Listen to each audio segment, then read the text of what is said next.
Il s'agit réellement des intérêts de l'État d'Israël. Et Yamina, l'année dernière, a voté en fonction des intérêts de l'État d'Israël pour empêcher que des centaines de milliers de Palestiniens puissent rentrer en Israël sur la base du regroupement familial.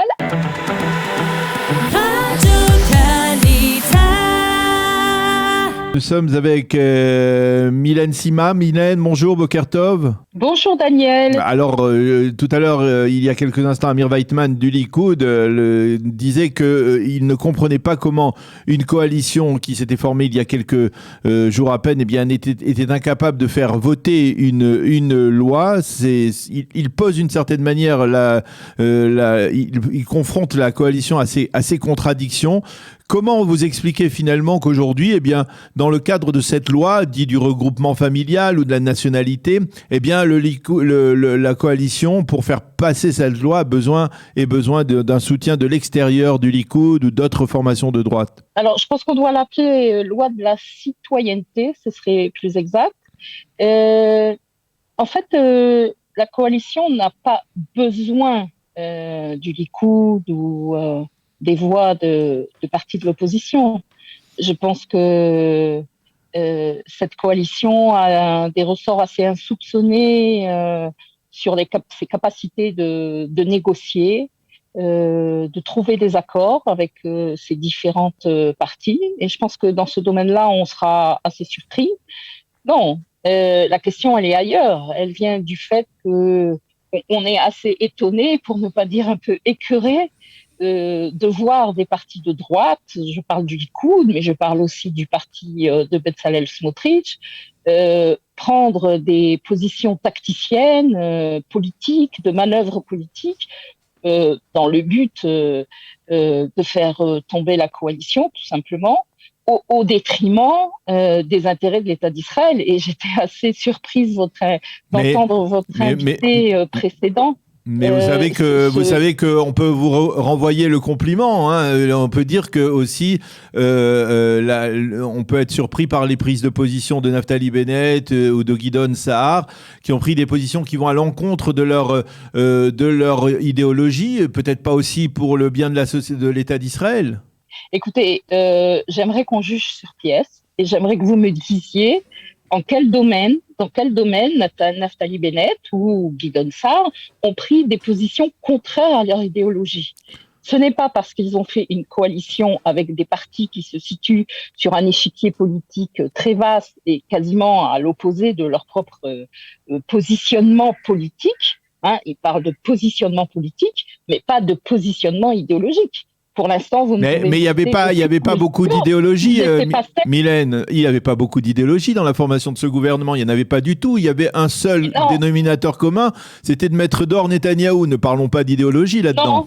Non. Ce n'était pas de mettre dehors Netanyahou, c'était de pouvoir former un gouvernement qui fonctionne et qui travaille. Ça a toujours été ça le mantra de Naftali Bennett, en tout cas. Je parle pour Naftali Bennett, je ne parle pas pour Gideon Sa'ar. Mais en ce qui concerne Naftali Bennett, sa première position, je dirais même pas une promesse, c'était sa position de base dès le départ, dès même avant qu'on sache qu'il y aurait des élections.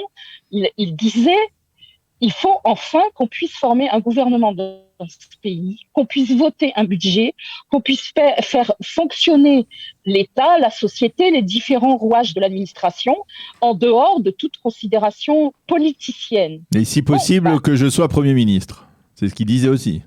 Oui, bien sûr. À un moment donné. Mais ça aussi, ça peut faire partie ça fait partie des règles du jeu biaisé de ces derniers mois. Mais tout est biaisé. À partir du moment où tout est biaisé, où un Premier ministre a 6 mandats, et pourquoi finalement le Likoud, soutiendrait un projet de loi, même idéologique? Pourquoi jouerait-il le jeu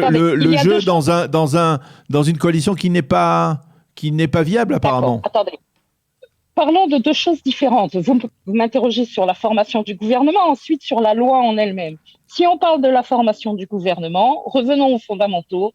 Dès le départ, Naftali Bennett a donné ses voix à Benyamin Netanyahou. Il lui a dit « Je suis avec toi, je suis avec vous, avec tout le respect que je vous dois. Je vous donne mes voix. formez votre gouvernement. Le problème, c'est que Netanyahou n'a rien fait pour former ce gouvernement. C'était à lui que revenait la tâche de rassembler les 61 mandats. C'était pas à Naftali Bennett.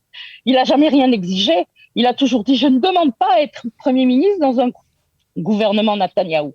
Malheureusement, et vous le savez bien, ils ont tout fait, ils ont tout essayé. Ils ont parlé avec Gideon Sa'ar, ils ont parlé avec Smotrich, ils ont essayé de réunir les différents éléments, mais ce gouvernement n'a jamais vu le jour. Bon, qu'est-ce qu'il fallait faire dans ce cas-là? Aller à de nouvelles élections, de 5e élections. Alors, revenons au projet de loi, puisqu'on a parlé déjà revenons à la loi. C'est vrai que c'est rarissime que le gouvernement, on voit une opposition soutenir un projet de loi ou une initiative du gouvernement. Oh non, Daniel Haïk, c'est pas vous qui allez me dire ça. Vous savez, cette loi, quand est-ce qu'elle a été votée la dernière fois? Pour les auditeurs qui ne le savent Chaque pas, année, cette loi doit être prolongée. Cette loi doit être prolongée tous les ans. Depuis je ne sais pas combien d'années. Depuis 2003. Je ne sais pas exactement. Depuis 2003, voilà. Donc tous les ans, cette loi, elle est prolongée d'un an. Donc la dernière fois qu'elle a été votée, c'était quand? C'était le 20 juin 2020. Qu'est-ce qui s'est passé le 20 juin 2020? Yamina était dans l'opposition. Elle était dans l'opposition. Pourquoi? Parce que Benyamin Netanyahou avait décidé de ne pas prendre les députés Yamina dans son gouvernement. Bref, Yamina aurait pu être amère. Non, mais ça peut être de bonne guerre, comme on dit. C'est-à-dire, il y a des règles du jeu. On est en politique. Mais oui, d'accord. On est en politique. Il y a des règles du jeu. Les règles du jeu veulent que la coalition se débrouille pour gouverner et l'opposition pour contre. Oui. Est-ce que je peux répondre? Yamina était dans l'opposition et qu'a fait Yamina sur cette loi? Yamina a voté cette loi. Elle a voté la reconduction de cette loi pour un an. Et donc, on se retrouve un an après dans la même situation, mais cette fois-ci, c'est le Likoud et le parti de Bezalel Smotrich qui sont dans l'opposition. Donc, il ne s'agit pas là d'opposition et de majorité. Il s'agit réellement des intérêts de l'État d'Israël. Et Yamina, l'année dernière, a voté en conséquence, a voté effectivement en fonction des intérêts de l'État d'Israël pour empêcher que des centaines de milliers de Palestiniens puissent rentrer en Israël sur la base du regroupement familial, acquérir la citoyenneté israélienne et modifier l'équilibre et la sécurité de l'État d'Israël. Est-ce que cette Yamina a bien pesé, le pour et le contre, a bien pesé qu'est-ce qui était important entre une manœuvre politique, un positionnement politicien et les intérêts de l'État d'Israël et a agi en conséquence l'année dernière. Ce qu'on attend du Likoud et du parti de Bezalel Smotrich, c'est pas moins que ça, c'est pas plus que ça. D'ailleurs, on leur demande même pas, d'ailleurs, on leur demande rien. Simplement, on les observe. Et se dit que si deux partis aussi ancrés à droite se positionnent contre cette loi, alors là, on tombe par terre.